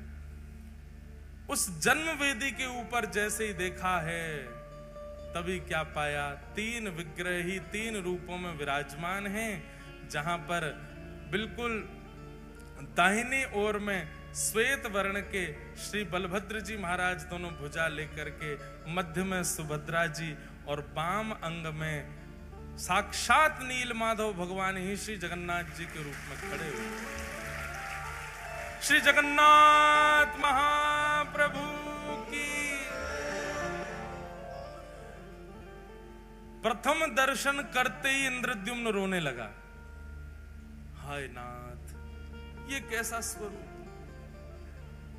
भुजा भी नहीं बनाई पूरी, पेट भी अधूरा छोड़ दिया, अरे नेत्र भी नहीं। मैं पहले ही मना कर रहा था कि उसको मत लाओ, वो तो वृद्ध है। अरे ये बीच में स्वरूप, इनके तो हाथ ही नहीं है, पैर ही नहीं है, ये कैसा स्वरूप बना दिया। तुरंत मूर्छा आई इंद्रद्युम्न को, और मूर्छा आते ही ठाकुर जी ने पूरी द्वारिका लीला उनको दिखा दी। बोले ये स्वरूप सामान्य नहीं है इंद्रद्युम्न, ये मेरा प्रेम विगलित स्वरूप है। पूरे विश्व में मेरे अनेक अनेक रूप होंगे, पर ऐसा रूप एकमात्र पूरे भारत में, पूरे ब्रह्मांड में, पूरे त्रिलोक में यदि कहीं होगा तो केवल और केवल तुम्हारे पास नीलाचल पर्वत पर होगा और कहीं नहीं। भगवान त्रिभंग लली गोलोक धाम में भी हैं, ठाकुर जी धनुष बाण लेकर के साकेत धाम में भी हैं, शंख चक्र गदा पद्म धारण करके वैकुंठ में भी हैं और पृथ्वी पर भी हैं। पर श्री जगन्नाथ तो केवल और केवल पृथ्वी पर हैं और कहीं भी नहीं, केवल इस भूमि पर। महाप्रभु जी ने आज्ञा की, ये मेरा स्वरूप है और ये स्वरूप मेरा प्रेम के कारण प्रकट हुआ है। इंद्रद्युम्न, अब तुम मेरा मंदिर निर्माण करा करके मेरे स्वरूप को विराजमान कराओ और विराजमान करके मेरी सेवा प्रारंभ करो, ये मेरा ही स्वरूप है। तब इंद्रद्युम्न के हृदय में जो दोष उत्पन्न हो रहा था, जो भाव उत्पन्न हो रहा था, ये कैसा स्वरूप, वो भाव, वो दोष, वो दूर हो गया। पूरे जगन्नाथपुरी में, पूरे लीलाचल पर्वत पर महाराज श्री क्षेत्र में उत्सव मनने लगा। इंद्रद्युम्न ने भव्य मंदिर का निर्माण कराया और भव्य मंदिर में जाकर के महाप्रभु श्री जगन्नाथ विराजमान हुए। बोलो जगन्नाथ भगवान की जय। महाप्रभु श्री जगन्नाथ विराजमान हुए। और कल फिर मैंने इसके आगे की कथा सुनाई थी। इंद्रद्युम्न राजा ने अपनी राज पदवी का त्याग कर दिया और राज पदवी का त्याग करने के बाद अपना संपूर्ण जो खजाना उसका था वो सब भगवान की सेवा में अर्पित कर दिया। गुंडीचा,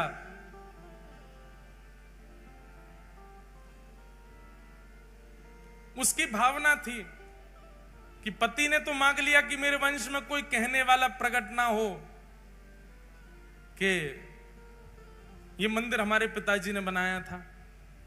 गुंडीचा ने कहा मेरे चित्त में तो वात्सल्य है, मेरे चित्त में तो बालक का प्रेम है, वो मैं कहां अर्पित करूं।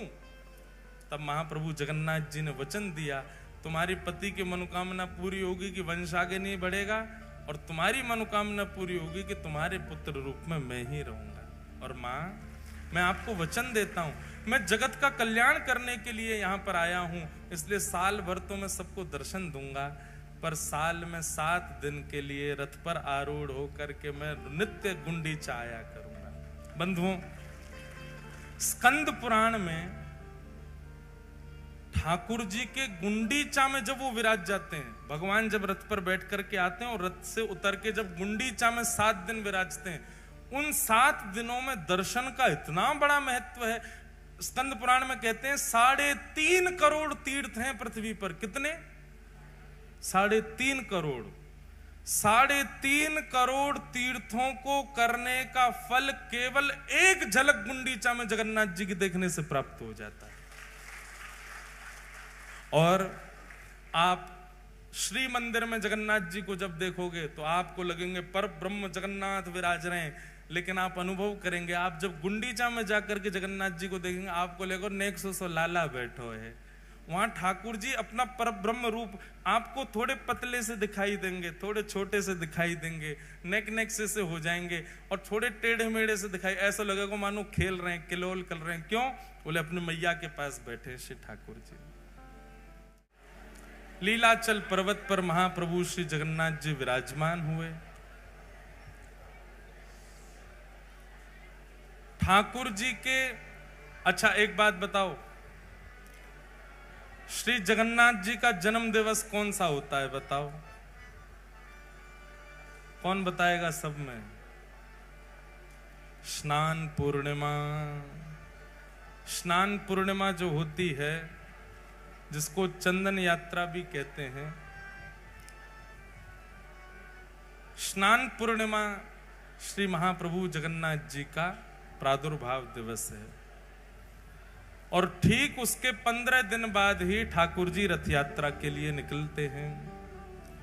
तो महाप्रभु श्री जगन्नाथ जी जैसे ही विराजमान भये, विराजमान हेवे के बाद ही ये लीला हुई कि गुंडीचा ने ठाकुर जी को पुत्र रूप में वर्ण किया और ठाकुर जी ने उनको आज्ञा दी कि हम आपके यहां रथ पर बैठ करके आएंगे।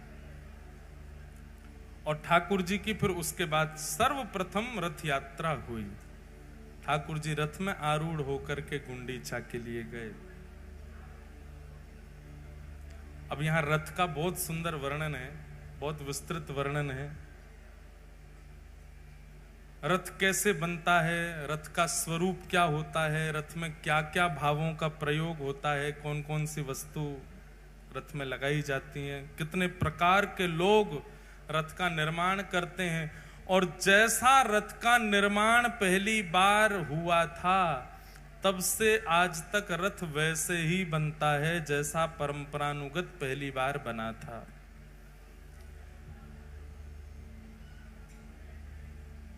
हमको लग रहा है आगे बोलें कहीं आप चूक नहीं जाओ, अच्छी बात है। सब लोग बैठ जाओ भैया। रथ जो है उसको मानव तन का ही स्वरूप बताया गया।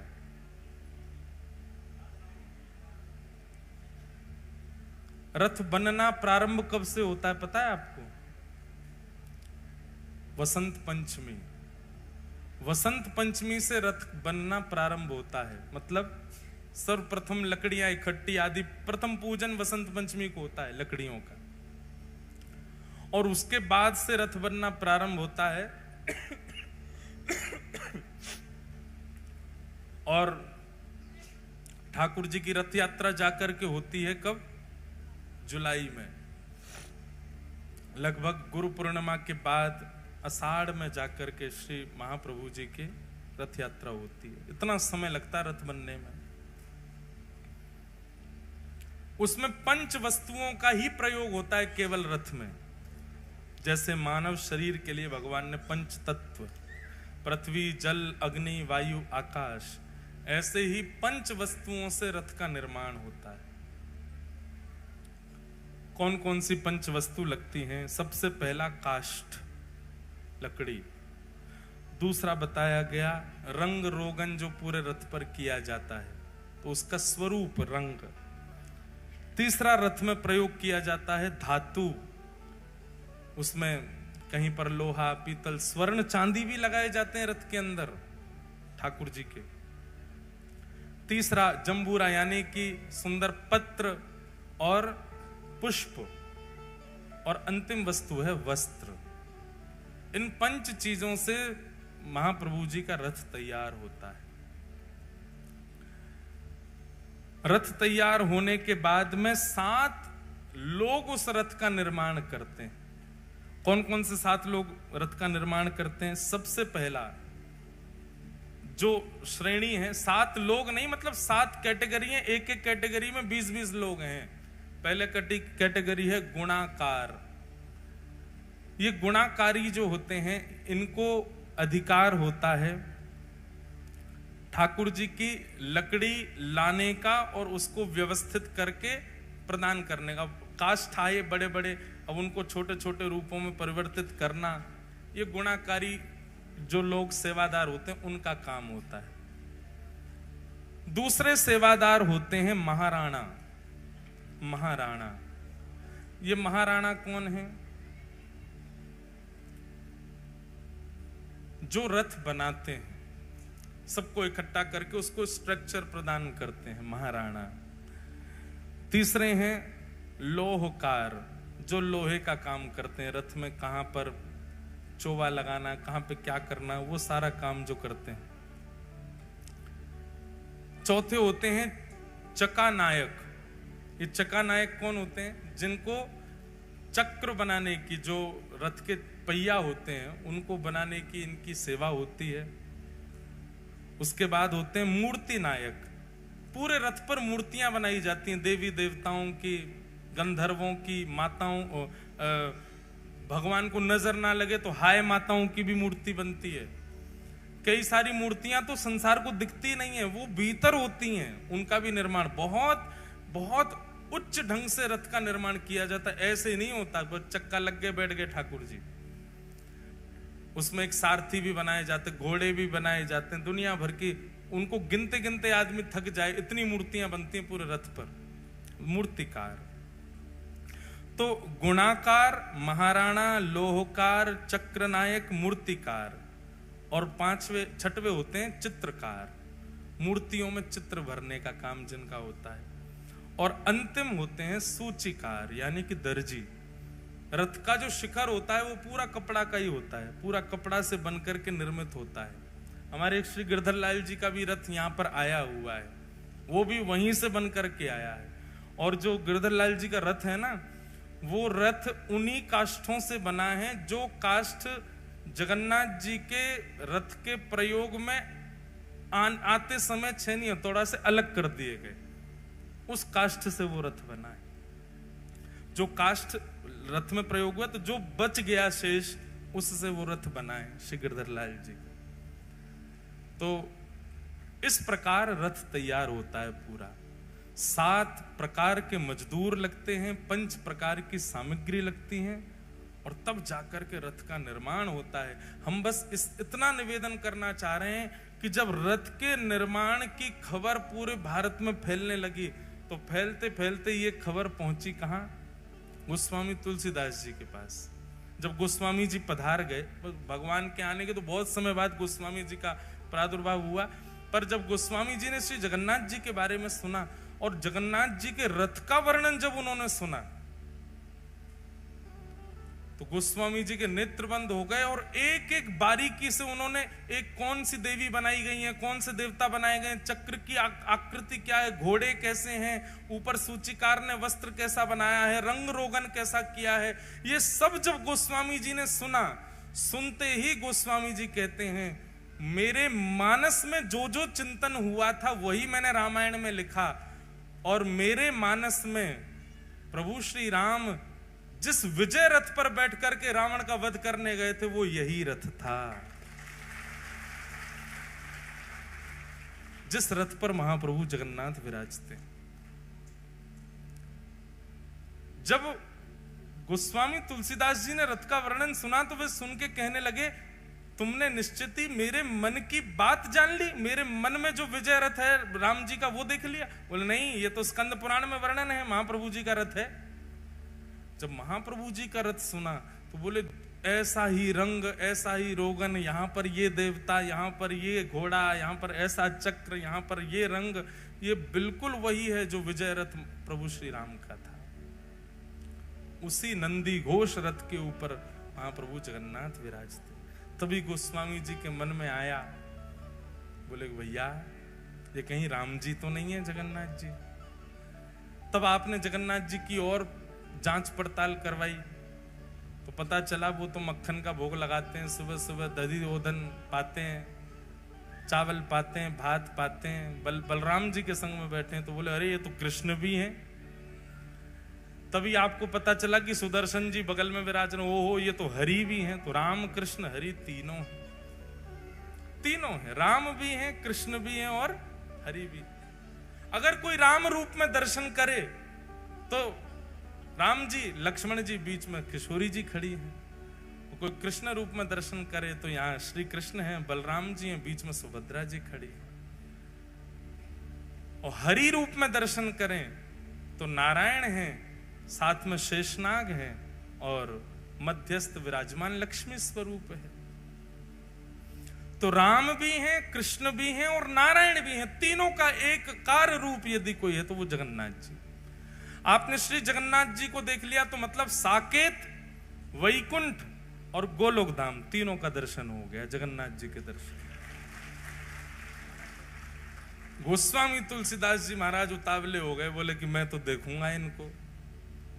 गोस्वामी जी गए जगन्नाथपुरी। जैसे ही जगन्नाथपुरी गए, जगन्नाथपुरी में जाकर के सबसे पहले तो आपने वहां के लोगों को देखा। क्या देखा? हरि हरि बोलो, हरि हरि बोलो, हरि हरि बोलो, मटक मटक करके नाच रहे हैं महाराज। गोस्वामी जी महाराज देख करके सीधे भोले भाले सब घूम रहे हैं, सबको देख के बड़े प्रसन्न हो गए, बोले वाह भैया। गोस्वामी जी महाराज जैसे मंदिर में प्रवेश करने लगे, पंडा पुजारी सब ने पकड़ लिए। गोस्वामी जी बोले लाओ दक्षिणा दो। गोस्वामी जी बोले पहले ठाकुर के तो दर्शन करो। बोलो वो बाद में होंगे, पहले दक्षिणा दो। गोस्वामी जी का मन हो गया खिन्न सा, बोले कि कलयुग है यहाँ तो भारी लूट रहे हैं, बताओ। गोस्वामी जी भीतर गए तो महाप्रसाद की सुगंधी आने लगी। महाप्रसाद की स्थिति देखी महाराज तो जगन्नाथ प्रभु के महाप्रसाद का नियम है, आप आसन पर बैठ के नहीं खा सकते, आप ऊपर ऊंचे बैठ के नहीं खा सकते, आप नीचे कपड़ा बिछा के नहीं खा सकते, आप थाली में नहीं पा सकते। महाप्रसाद के नियमों में स्कंद पुराण भर दी व्यास जी ने, इतना वर्णन किया महाप्रसाद का। महाप्रसाद का वर्णन करते हुए कहते हैं कि उसको भोजन, अन्न और स्वाद के लिए पाना ही नहीं चाहिए, अपराध लगेगा नहीं तो आपको। महाप्रसादे गोविंदे, चैतन्य महाप्रभु कहते हैं वो साक्षात गोविंद हैं। एक एक दिन का भीतर जाए तो यही समझो श्री कृष्ण जा रहे हैं, अब रास राजेश्वर कृष्ण जा रहे हैं, अब माखन चोर कृष्ण जा रहे हैं, अब हमारे चित्त में श्री राधा रमण जा रहे हैं, अब गोपी रमण जा रहे हैं, अब गोपेश्वर जा रहे हैं। एक एक अंग में, एक एक अन्न में ठाकुर जी की लीला चिंतन करके उसको पाना चाहिए, ऐसे नहीं पाना चाहिए भोजन समझ करके। बहुत उसका कल देखूंगा, अगर भाव लगा तो भक्त चरित्रों के बीच में वर्णन करूंगा। आप महाप्रसाद पा रहे हैं और कोई आकर के आपकी थाली, आपके पत्तल में से पाले, आप उसको रोक नहीं सकते। आपने एक बार भी रोका, और मान लीजिए आपने रोका नहीं, मन में सोचने लगे मेरा क्यों खा रहा है, आपके महाप्रसाद उसी समय उसका भाव नष्ट हो जाएगा। आप किसी को नहीं रोक सकते। एक जीव भी आकर के आपके पत्तल में से चाट सकता है, आप उसको भी नहीं रोक सकते। महाप्रसाद झूठा नहीं होता। महाप्रसाद आपके में से कोई खा जाए, आपके में से कोई ले जाए, आप पालो, झूठा नहीं। आप महाप्रसाद पाने के बाद, हम बहुत बड़ी बात बोल रहे हैं, ध्यान से सुनिएगा। आप महाप्रसाद पाते पाते महाप्रसाद हाथ में लगा है, आप ठाकुर जी को भी छू लो, उसमें कोई दोष नहीं, क्योंकि महाप्रसाद कभी भी झूठा नहीं माना जाता। महाप्रसाद कभी भी पाते समय भाव उठा करके मुख से उंगली स्पर्श नहीं करानी चाहिए। महाप्रसाद जब भी पाव लेकर के उसको इतना ऐसा लो कि वो एक थोड़ा सूखा रहे, लड्डू जैसा रहे, तो आप उसको ऐसे ऐसे करके पा सकते हैं। महाप्रसाद पाने में कभी भी अगर आपने उंगली छुपा दी तो महाप्रसाद का भाव नष्ट हो जाएगा। तो कहते हैं अधर से केवल महाप्रसाद भीतर जाना चाहिए। महाप्रसाद के बड़े नियम है और अंतिम नियम, बहुत सारे नियम है पर एक विशेष सुन लो। महाप्रसाद पाने के बाद हाथ नहीं धोना चाहिए। आप कहोगे महाराज जी हाथ में लगा उसका क्या करें, तो वहां का नियम है सिर से पोंछ लो और या फिर जब वो सूखा हो जाए तो सूखा होकर के हाथ मीड़ लो, उसका पूरा जो बुरादा बने उसमें जल लगा के तिलक लगा लो। महाप्रसाद अन्न नहीं है, महाप्रसाद व्यंजन नहीं है, महाप्रसाद वस्तु नहीं है, वो साक्षात जगन्नाथ। गोस्वामी तुलसीदास जी महाप्रसाद देखने गए तो क्या देखा, एक व्यक्ति खड़िया फूटा हुआ घड़ा था, उसमें नेक्से से चावल लेके महाप्रसाद बना बना के पा रहा था और पाते पाते उसने वो छोड़ दिया, उसमें कोई कुकर खाने लगा और जो हाथ था उसको यूं पोंछ लिया। तुलसीदास जी बोले जे क्या किया इसने, और वो झूठे हाथ से ही भीतर प्रवेश कर गया मंदिर में। माँ गोस्वामी जी बोले ये तो ऐसे तो लोग हैं यहाँ के। अब देखें ठाकुर कैसा है, भीतर जैसे ही प्रवेश किया गोस्वामी जी के तो नेत्रों में आंसू आ गए। इनकी तो भुजा ही नहीं है, इनके तो नेत्र ही नहीं है, इनके तो कान ही नहीं है, नाक नहीं है, पैर नहीं है, कुछ भी नहीं है, अंग ही नहीं है इनका। तो मेरे प्रभु श्री राम बताया इनको, मेरे प्रभु श्री कृष्ण बता करके भेज दिया मुझे इनके पास। ये कैसे ठाकुर है? इतनी घबराहट होने लगी गोस्वामी जी को, तो तुरंत भागे वहां से। जैसे ही मंदिर से निकलने लगे तो एक वयोवृद्ध पुजारी बेंत लेकर के भीतर जा रहा था। गोस्वामी जी ने कहा तुम पुजारी हो क्या यहाँ के? बोले हाँ। बेंत लेके क्यों जा रहे हो गर्भगृह में? बोले लाला है, मानता नहीं, कभी कभी भय दिखाना पड़ता है इसको, इसलिए बेंत लेके जा रहे हैं। गोस्वामी जी का तो और मन खिन्न हो गया, दौड़ करके गए, बोले कि अब भी जाऊंगा यहां से, अब रुकना ही नहीं है मुझे यहां पर। इतना मन उदास हुआ महाराज। इतने में ही समुद्र के तट पर जाकर के गोस्वामी जी तो रो रहे थे, अपने ठाकुर जी का चिंतन कर रहे थे बार बार। कैसा स्वरूप है, नव कंज लोचन कंज मुख कर कंज पद कंजारुणो श्री रामचंद्र कृपालु भज मन हरण भव भयदार। अरे नाथ, मेरे चित्त में दोबारा प्रकट हो जाइए। नव कंज लोचन, कंज कहते हैं कमल, कमल जैसे नेत्र हैं। नव कंज लोचन कंज मुख, कमल जैसा मुख है। पद कंज, पैर भी कमल जैसे। पद कंजारुण, पूरा श्री अंग कंज कमल जैसा। इतने में ही नेत्र खोल करके देखा तो सामने वही जगन्नाथ जी प्रकट हो गए, बिना हाथ पांव बारे। गोस्वामी जी कहने लगे, नाथ ये कैसा रूप है? बोले खुद वर्णन करते हो और हमसे पूछ रहे? बोले मैंने कहां वर्णन किया? बोले मानस जी में किसने लिखा है? बिन पग चलहि सुनहि बिन काना। फिर क्या आगे? बिन निज कर्म करहु विधि नाना। बिना हाथ के सारे काम करता है, बिना कान के सुनता है, बिना नेत्रों के देखता है, बिना पैरों के चलता है। जाओ जाकर के मानस जी में चौपाई मिटा दो। क्यों लिखा आपने ऐसा? गोस्वामी जी के तो नेत्र सजल हो। हो नाथ नाथ नाथ, क्षमा करो भगवान, मैं आपके भाव को पहचान नहीं पाया। आप मेरे लिए ऐसे बन के आए? ठाकुर जी बोले, मैं रूप तो अपने भाव से धारण करता हूं, पर मेरे रूप से ना जाने कितनों के भाव पूर्ण होते हैं। गोस्वामी जी, आपने मानस जी में ये जो भावना लिखी है ना, ये मेरे जगन्नाथ रूप की भावना है। मेरे भुजा नहीं है, पर फिर भी एकमात्र जगन्नाथपुरी ऐसा है जहां पर ठाकुर जी का महाप्रसाद कभी सामने नहीं रखा जाता। जो महाप्रसाद हम पाते हैं वो ठाकुर जी के सामने नहीं पधराया जाता। तो भगवान का गर्भगृह, उसके बाद में एक और सभा हॉल है, उसके बाद गरुण स्तंभ, गरुण स्तंभ के बाद भोग मंडप है, वहां ठाकुर जी का भोग रखा जाता। बीच में तो दर्शनार्थी खड़े रहते हैं, भोग मंडप में सामग्री रखते हैं और यहां से ठाकुर जी पाते। बोले कैसे पा रहे हैं?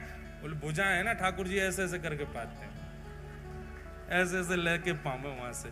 सब दर्शनार्थियों के ऊपर से हाथ ले जाकर के ठाकुर जी पाते। एकमात्र, अरे विचित्र ही है श्री जगन्नाथ जी की सब लीला। ऐसे महाप्रभु श्री जगन्नाथ धराधाम पर इंद्रद्युम्न पर कृपा करके इस प्रकार प्रकट हुए। उन्हीं महाप्रभु जी के श्री चरणों में कितनों ने ठौर पाई। और सबसे बड़े तो हमारे श्री कृष्ण स्वरूप, श्री युगल स्वरूप महाप्रभु श्री चैतन्य, वे तो श्री जगन्नाथ जी में ही विलीन हो गए, श्री जगन्नाथ जी में ही विराजमान हो गए। ऐसे श्री जगन्नाथ जी का पावन चरित्र हम सुन रहे हैं। आज तो कब कब में समय निकल गया, हमको तो पता ही नहीं चली, 7:30 बज गए। आप सब लोग प्रेम और भाव से पधारो। कल भी कथा 4 बजे होगी, पर परसों कथा निक जल्दी होगी, क्योंकि परसों हमको कानपुर निकलना है। समय क्या रहेगा कथा का वो हम कल की कथा में बताएंगे। वृंदावन रसामृत की केवल 2 पंक्ति गाकर के आज की कथा को विश्राम देंगे। बलभद्र सुभद्रा संग विराजे ब्रज के नाथ। बलभद्र सुभद्रा संग विराजे ब्रज के नाथ। हाँ विराजे ब्रज के नाथ, विराजे ब्रज के नाथ। हे रथ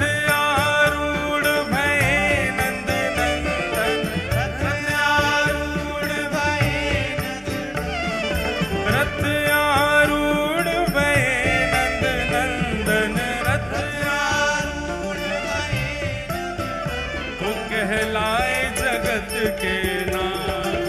वृंदावन प्यारो वृंदावन, वृंदावन प्यारो वृंदावन। हे श्री वृंदावन मेरो वृंदावन, वृंदावन मेरो वृंदावन। रथ आरूढ़ भये नंद नंदन, रथ आरूढ़ भये कहलाए जगत के नाम। वृंदावन मेरो वृंदावन,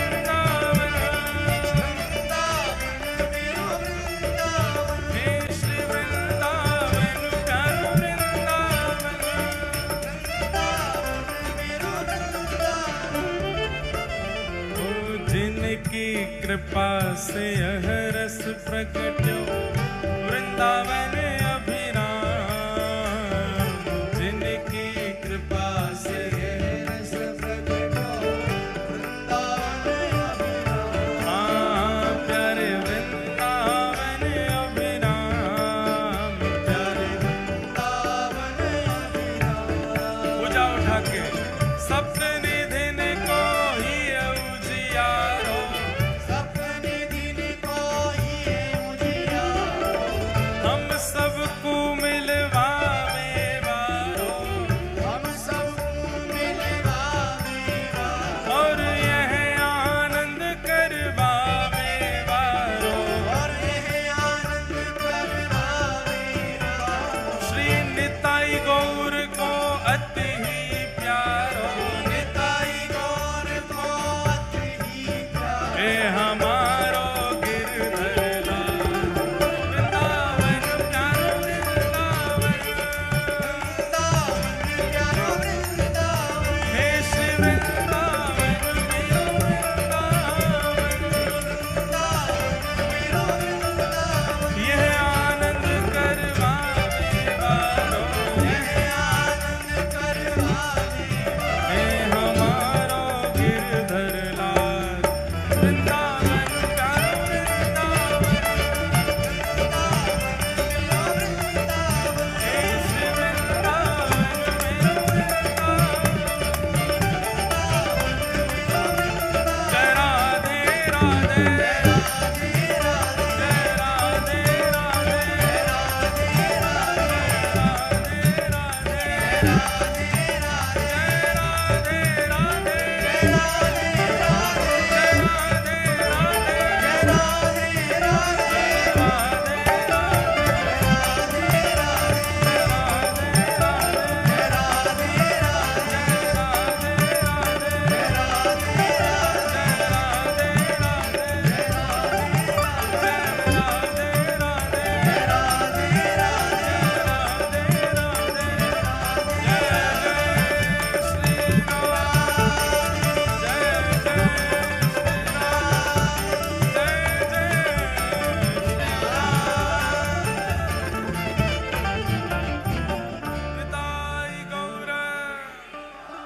निताई गौर, श्री निताई गौर।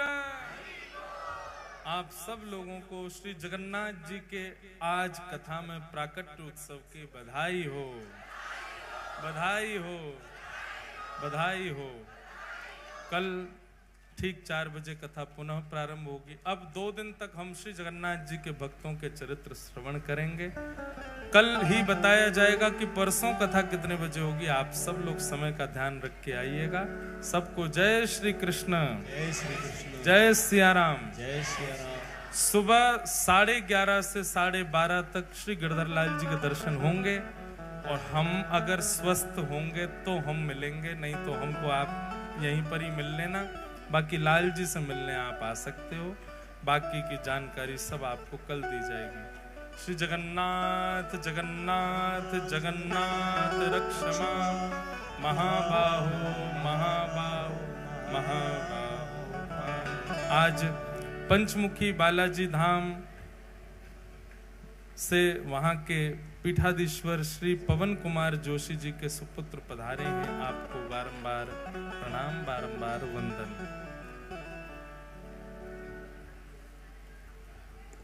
आज एक और विषय